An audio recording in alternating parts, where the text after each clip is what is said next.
Hello friends, कैसे हैं आप। हिंदी साहित्य की इस क्लास में आपका बहुत बहुत स्वागत है, जहां पर हम आचार्य शुक्ल द्वारा लिखित हिंदी साहित्य का इतिहास पढ़ रहे हैं। इसके अंतर्गत हम आदिकाल और भक्तिकाल को पढ़ चुके हैं और अब पढ़ रहे हैं रीतिकाल को। तो आइए पढ़ते हैं रीतिकाल के अन्य कवियों को। बैरी साल के असनी के रहने वाले ब्रह्मा भट्ट थे। उनके वंशधर अब तक असनी में हैं। ये असनी के रहने वाले थे और ब्रह्मा भट्ट थे। इन्होंने भाषाभरण नामक एक अच्छा अलंकार ग्रंथ सन 1825 में बनाया। इन्होंने भाषाभरण नाम का एक ग्रंथ बनाया जो कि अलंकार ग्रंथ था और उसका रचना काल था 1825, जिसमें प्रायः दोहे ही हैं। दोहे बहुत सरस हैं और अलंकारों के अच्छे उदाहरण प्रस्तुत करते हैं। दो दोहे उद्धृत किए जाते हैं। इनके भाषाभरण नामक अलंकार ग्रंथ के दो दोहे यहाँ पर उद्धृत किए गए हैं। नहीं कुरंग नहीं ससक यह, नहीं कलंक नहीं पंक, 20 बिसे बिरहा दही गही दीठ सस अंक, करत कोकनत मदहिरद तो पबहर सुकुमार, भय अरुण अति दबि मनो पाए जेब के भार। तो ये यहाँ पर इनका दो दोहे इनके दिए गए थे बैरी साल के भाषाभरण नामक ग्रंथ के। अब दत्त ये माढ़ी जिला कानपुर के रहने वाले थे और चरखारी के महाराज कुमान सिंह के दरबार में रहते थे। ये माढ़ी के रहने वाले थे और चरखारी के महाराज कुमान सिंह के दरबार में रहते थे।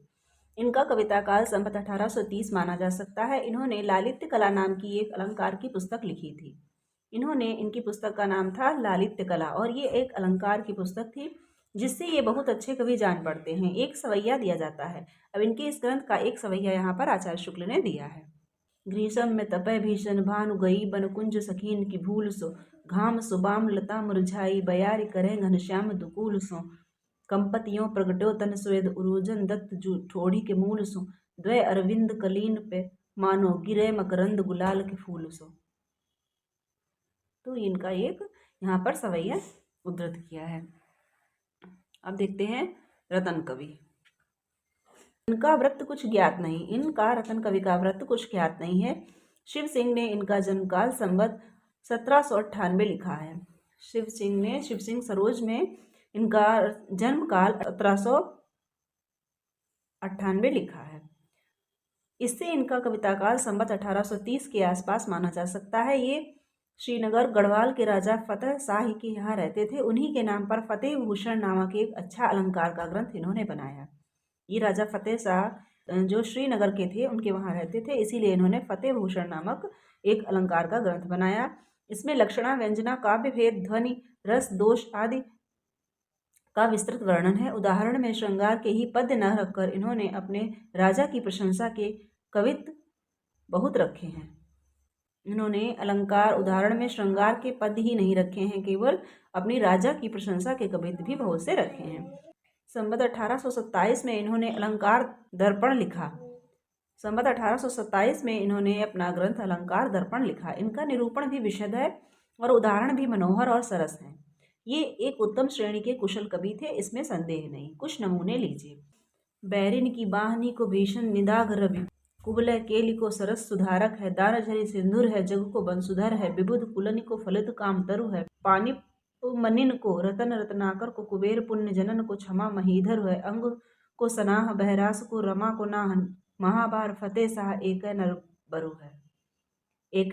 है। तो ये इनकी रतन कवि की पंक्तियां हैं इनके फतेह भूषण ग्रंथ से। काजर को कोरवारे भारे अनियारे नैन, कारे सटकारे बाहर छहरे छवानी छुए, श्याम सारी भीतर भपक गोरे गातन की, ओपवारी न्यारी रही बदन उजारी हुए। मृगमद बेंदी भाल में दी याही आभरण, हरन हिये को तू है रंभा अति ही अवय, नीके नथुनी के तैसे सुंदर सुहात मोती, चंद पर च्वै रहे सुमानो सुधा बुंद द्वय। अब देखते हैं नाथ हरिनाथ। ये काशी के रहने वाले गुजराती ब्राह्मण थे। इन्होंने संवत 1826 में अलंकार दर्पण नामक एक छोटा सा ग्रंथ बनाया। अलंकार दर्पण कई कवियों का ग्रंथ है। रतन कवि की भांति इन्होंने भी अलंकार दर्पण नामक एक छोटा सा ग्रंथ बनाया, जिसमें एक एक पद के भीतर कई कई उदाहरण हैं। इनका क्रम औरों से विलक्षण है। ये पहले अनेक दोहों में बहुत से लक्षण कहते गए, फिर एक साथ सबके उदाहरण कवित्त आदि में देते गए। इन्होंने अनेक दोहों में बहुत से लक्षण कहे, फिर एक साथ सबके उदाहरण कवित्त में दिए। लक्षण इन्होंने दोहों में कहे और उदाहरण कवित्त में दिए। कविता साधारणतः अच्छी है। एक दोहा देखिए। अब इनकी कविता का एक नमूना दिया गया है। तरुणी लसति प्रकाशते, मालति लसति सुवास, गोरस गोरस देत नहीं, गोरस चहते हुलास। अब मनीराम मिश्र, ये कन्नौज निवासी इच्छाराम मिश्र के पुत्र थे। इन्होंने संवत 1829 में छंद छपनी और आनंद मंगल नाम की 2 पुस्तकें लिखी। आनंद मंगल भागवत दशम स्कंद का पद्य में अनुवाद है।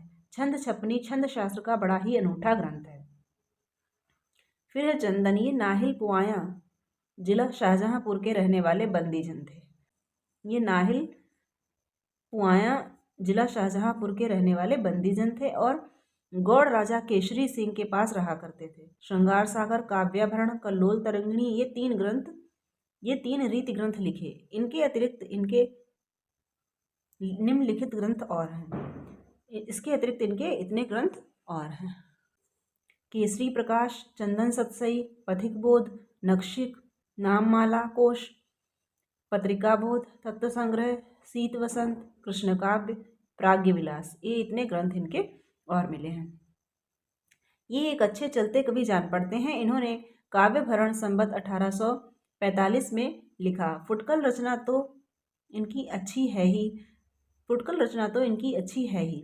शीत वसंत की कहानी भी इन्होंने प्रबंध काव्य के रूप में लिखी है। शीत वसंत की रोचक कहानी इन प्रांत में बहुत प्रचलित है। उसमें विमाता के अत्याचार से पीड़ित शीत वसंत नामक 2 राजकुमारों की बड़ी लंबी कथा है। इनकी पुस्तकों की सूची देखने से यह धारणा होती है कि इनकी दृष्टि रीति ग्रंथों तक ही बद्ध न रहकर साहित्य के और अंगों पर भी थी।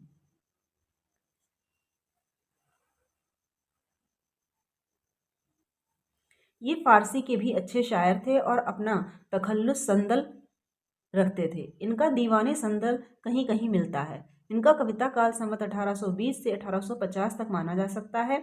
इनका एक सवैया नीचे दिया जाता है: ब्रजवारी गंवारी दे जाने कहा, यह चातुरता न लुगायन में, पुनि बारिनी जानी अनारिनी है, रुचियेति न चंदन नायन में, छविरंग सुरंग के बिंदु बने लगे, इंद्र वधु लघुतायन में, चित्त जो चहे दी चकिसी रहे दी, के ही दी मेहदी इन पायन में।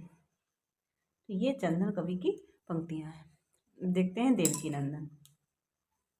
ये कन्नौज के पास मकरंद नगर ग्राम के रहने वाले थे। इनके पिता का नाम सशली शुक्ल था। इन्होंने संवत 1841 में श्रृंगार चरित्र और 1857 में अवधूत भूषण और सरफराज चंद्रिका नामक रस और अलंकार के ग्रंथ बनाए।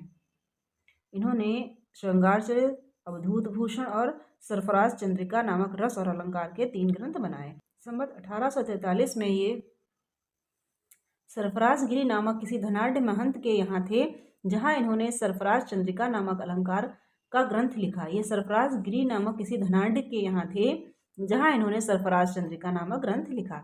इसके उपरांत ये रुद्दामऊ जिला हरदोई के रईस अवधूत सिंह के यहाँ गए, जिनके नाम पर अवधूत भूषण बनाया, और अवधूत सिंह के यहाँ इन्होंने अवधूत भूषण की रचना की। इनका एक नखशिख भी है। शिव सिंह को इनके इस नखशिख का पता था, दूसरे ग्रंथों का नहीं।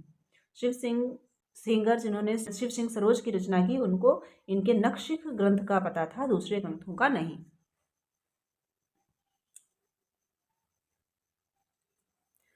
श्रृंगार चरित्र में रस, भाव, नायिका भेद आदि के अतिरिक्त अलंकार भी आ गए हैं। अवधूत भूषण वास्तव में इसी का कुछ प्रवर्धित रूप है। इनकी भाषा मजी हुई और भाव प्रौढ़ है। बुद्धि वैभव भी इनकी रचना में पाया जाता है। कहीं कहीं कूट भी इन्होंने कहे हैं। कला वैचित्र की ओर अधिक झुकी हुई होने पर भी इनकी कविता में लालित्य और माधुर्य पूरा है। 2 कवित्व नीचे दिए जाते हैं। इनकी कविता के 2 उदाहरण यहाँ पर आचार्य शुक्ल ने दिए हैं। बैठी रंग रावट में हेरत पिया की बाट, आए न बिहारी भई निपट अधीर में, देवकी नंदन कहे श्याम घटा घिरी आई, जानी गति प्रलय की डरानी बहुवीर में, सेज पे सदा शिव की मूर्ति बनाए पूजी, तीन डर तीनहु की करी तदबीर में, पाखन में सांवरे सुलाखन में अखय बट, ताखन में लाखन की लिखी तस्वीर में, मोतिन की माल तोरी चीर सब चीर डारे, फेरी कहने जय हो आली दुख विकरारे हैं, देवकी नंदन कहे नोखे नाग छौनन के, अलकें प्रसून नोच नोच निरुबारे हैं, मानि मुख चंद भाव चोंच दही अधरन, तीनों ये कुंजन में एक तार तारे हैं। ठौर ठौर डोलत मराल मतवारे, तैसे मोर मतवारे जो मोर मतवारे त्यों चकोर मतवारे हैं। तो ये देवकी नंदन की पंक्तियां हैं। महाराज राम सिंह, ये नरवलगढ़ के राजा थे। इन्होंने रस और अलंकार पर 3 ग्रंथ लिखे। एक अलंकार दर्पण, रसनिवास, इन्होंने भी अलंकार दर्पण लिखा। अलंकार दर्पण से कई कवियों ने रचना की है। और रस विनोद, अलंकार दर्पण दोहों में है। नायिका भेद भी अच्छा है। ये एक अच्छे और प्रवीण कवि थे। इनका एक उदाहरण लीजिए। हाँ, इनका एक उदाहरण दिया हुआ है। सोहत सुंदर श्याम सिर मुकुट मनोहर जोर, मनो नील मनि शैल पर नाचत राजत मोर, दमकन लागी दामिनी करन लगे घन रोर, बोलत माती कोयले बोलत माते मोर। इनकी पंक्ति, महाराज राम सिंह की ये पंक्ति इंपॉर्टेंट है। तो इसको आप, एक ही उदाहरण यहाँ पर दिया हुआ है, इसको आप नोट कर लीजिएगा या तो ध्यान रखिएगा, ये पूछी जा सकती है। भान कवि, इनके पूरे नाम तक का पता नहीं। इन्होंने संवत 1845 में नरेंद्र भूषण नामक अलंकार का एक ग्रंथ बनाया, जिससे केवल इतना ही पता लगता है कि ये राजा जोरावर सिंह के पुत्र थे और राजा रणजोर सिंह बुंदेल के यहाँ रहते थे। इनके नरेंद्र भूषण नामक जो अलंकार ग्रंथ है, उससे यही पता चलता है कि ये राजा जोरावर सिंह के पुत्र थे और राजा रणजोर सिंह बुंदेल के यहाँ रहते थे। इन्होंने अलंकारों के उदाहरण श्रृंगार रस के प्रायः बराबर ही वीर, भयानक, अद्भुत आदि रसों के रखे हैं। श्रृंगार रस के जितने उदाहरण रखे हैं उसके बराबर ही लगभग वीर, भयानक, अद्भुत आदि रसों के भी रखे हैं। इससे इनके ग्रंथ में कुछ नवीनता अवश्य दिखाई पड़ती है, जो श्रृंगार के सैकड़ों वर्ष के पिष्ट पेषण के उबे हुए पाठक को विराम सा देती है। इन्होंने इन रसों का भी प्रयोग किया है, इसीलिए इनके ग्रंथ में नवीनता दिखाई देती है।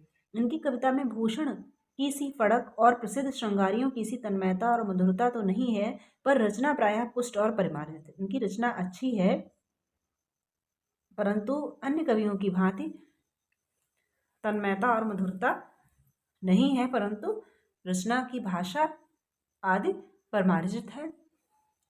आचार्य शुक्ल ने यहाँ पर उदाहरण दिया है। रस मतवारे ये जोरावर दुलारे, तब बाजत नगारे भय गालिब दिलीस पर, दल के चलत भर भर होत चारों ओर चालत, धरन भारी भार सो फनीस पर, देखी के समर सन्मुख भय ताहि समय, बरनत भान पैज कह के बीस पर, तेरी शमशेर की सिफत सिंह रन जो, लखी एक साथ हाथ अरिन के शीस पर,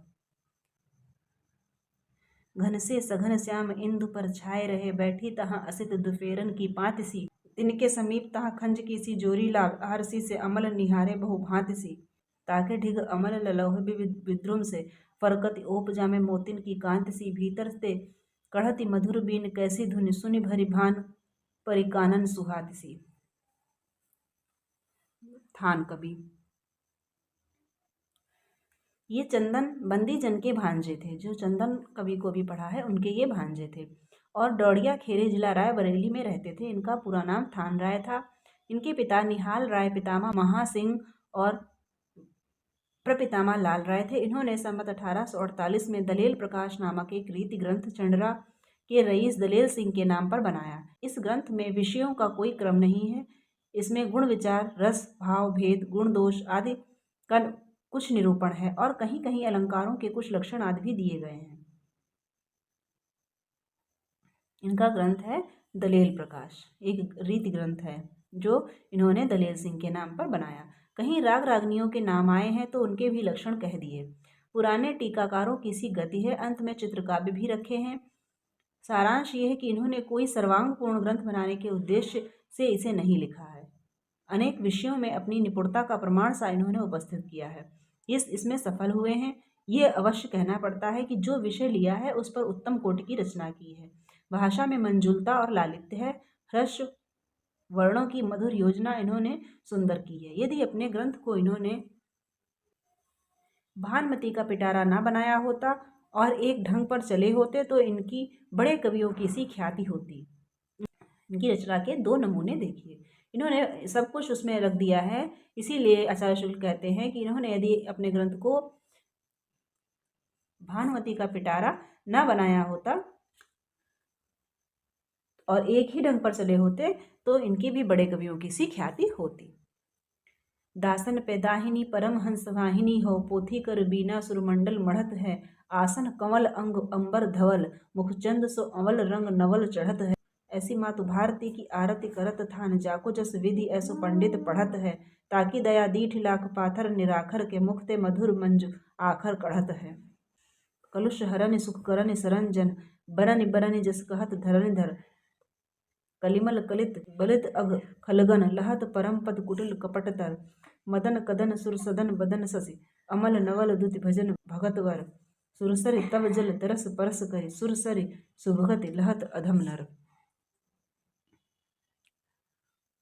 इनका आचार्य शुक्ल ने वर्णन दिया है, जिनकी कोई भी रचना अच्छी रही है और उल्लेखनीय रही है रीति ग्रंथों में, तो उनका वर्णन आचार्य शुक्ल ने दिया है। परंतु परीक्षा की दृष्टि से ये उतने महत्वपूर्ण कवि नहीं है, परंतु इनको समझाने का, इनको बताने का केवल एक ही उद्देश्य है कि इस पुस्तक में जो भी कवि दिए हुए हैं वो आपको पता होना चाहिए, आपकी नज़र के सामने से जाना चाहिए कि इस इतने कवियों का इसमें उल्लेख है।